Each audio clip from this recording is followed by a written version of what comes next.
যে কোনো জিনিসের জন্য আমরা বলি, কিন্তু তার কাছে আমরা কোনো পাত্তা খোঁজ কিছুই পাই না।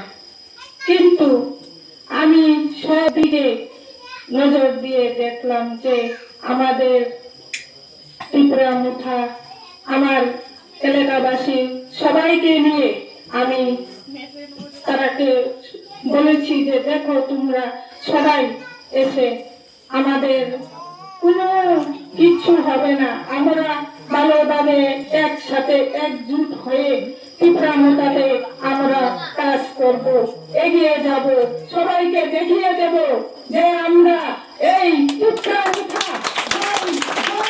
আমরা দেখাবো এই গ্রামের মধ্যে সবাইকে নিয়ে।